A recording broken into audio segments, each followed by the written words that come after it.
Outubro, que pretende privatizar as últimas ações que ainda detém na elétrica portuguesa.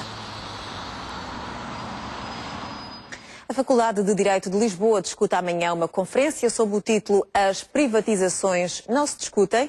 Eduardo Paz Ferreira é professor catedrático da Faculdade de Direito de Lisboa e organizador da conferência.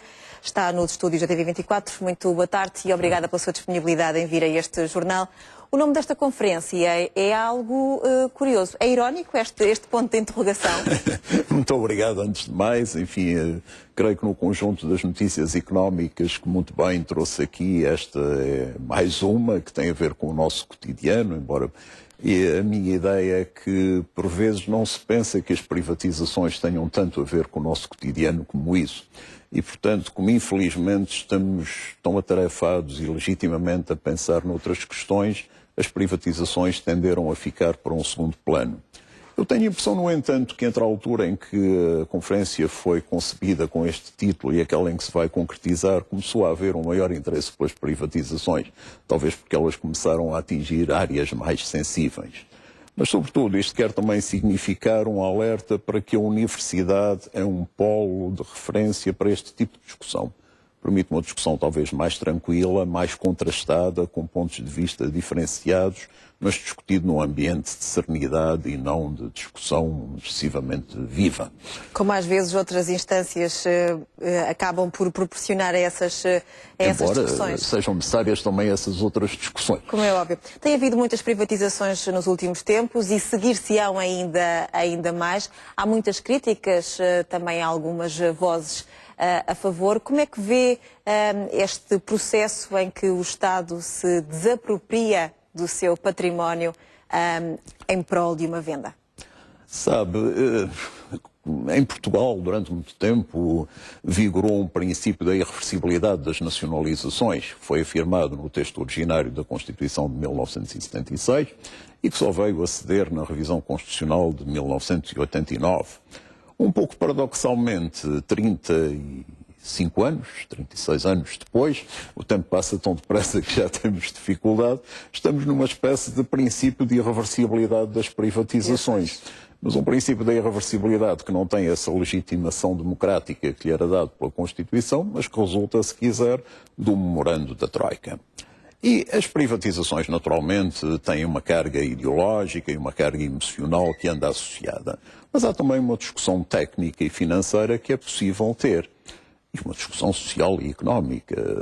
Não há técnicas puras, é uma matéria onde não podemos pensar que as coisas andam desligadas.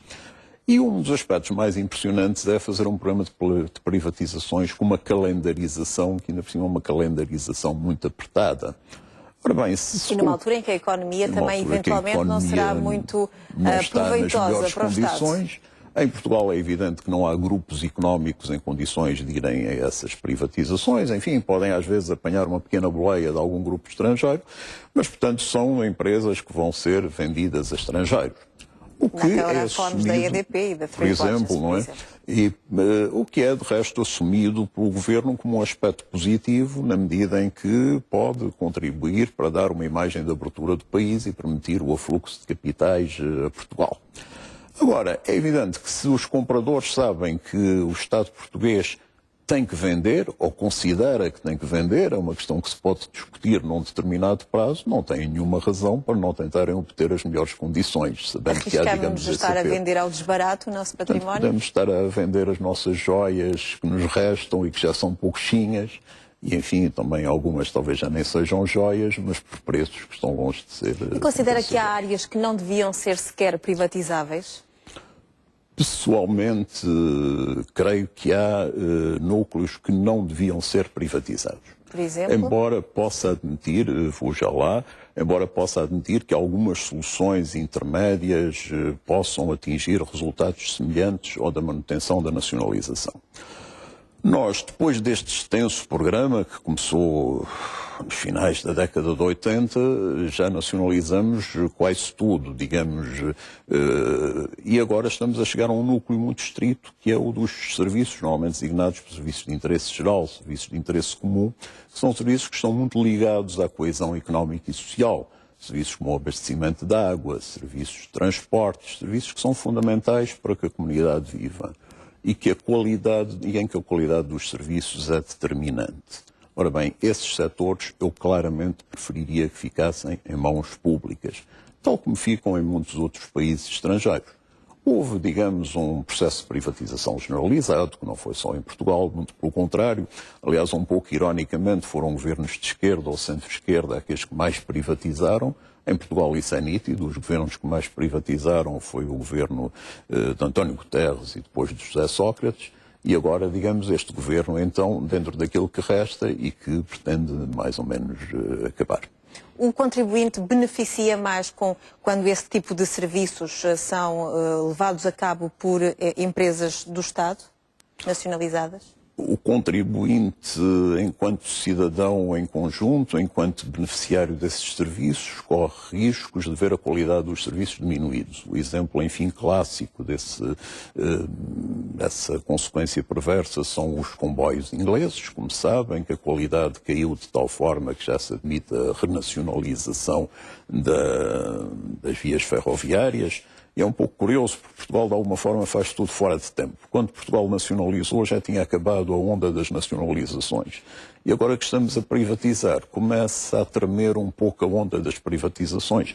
Até um dia destes, um ministro francês já ameaçou que nacionalizava uma empresa indiana, que era uma coisa que tinha desaparecido completamente do léxico político e económico, a hipótese de nacionalização. E, portanto, se calhar estamos a fazer isto já um pouco no limite dos tempos das privatizações. Sr. Professor, estamos prestes a terminar este ano de 2012 e a entrar no ano de 2013 que muitos economistas prevêem bastante difícil para a maioria das famílias portuguesas e também para as poucas empresas que ainda vão subsistindo a este tempo de crise. É com esperança que vê este próximo ano ou nem por isso? Vamos lá ver. Eu creio que quem disser que vê com esperança o próximo ano, seguramente ou é inconsciente ou está a mentir. Não penso que a profecia dos maias de que o mundo acabava em 2012 se vai cumprir. Aliás, o governo norte-americano até já fez um comunicado a afirmar solenemente que o mundo não acaba 21 de dezembro de 2012. Não sei como é que podem garantir isso antes de acontecer, uma vez que sabemos que o futuro a Deus pertence. Mas dentro daquilo que é a evolução previsível da economia, quer da economia portuguesa, quer da europeia no seu conjunto, quer até da economia mundial, que largamente por influência da crise europeia tende a abrandar, e, portanto, os países emergentes que tinham taxas de crescimento elevadíssimas, como sabe, começam a ter ainda taxas positivas, mas já não tão espetaculares. Portanto, este contexto todo é extremamente desfavorável. E como tendemos mais a olhar para a nossa paróquia, é evidente que, por um lado, o contexto exterior é mau para nós, por outro lado, as medidas que se anunciam são medidas trágicas. Eu diria que é muito razoável prever que o número de falências vai aumentar, que o desemprego vai crescer, que a miséria de que falava há pouco o Presidente da Caritas vai subir, digamos, para números totalmente inaceitáveis. Aliás, os atuais já são inaceitáveis, como, por exemplo, o General Ramalhianos tanto tem sublinhado nos últimos tempos. E, portanto, é um ano que vai ser seguramente muito difícil. Dito isto, não tenho esperança, mas acho que temos a obrigação de lutar. E temos a obrigação de fazer o melhor que soubemos para que o ano seja o melhor que pudermos. Professor Eduardo Paes Ferreira, muito obrigada por ter vindo à TV24. Arranca amanhã uma conferência na Faculdade de Direito de Lisboa sob o título, em forma de questão, As privatizações não se discutem? TV24, onde as notícias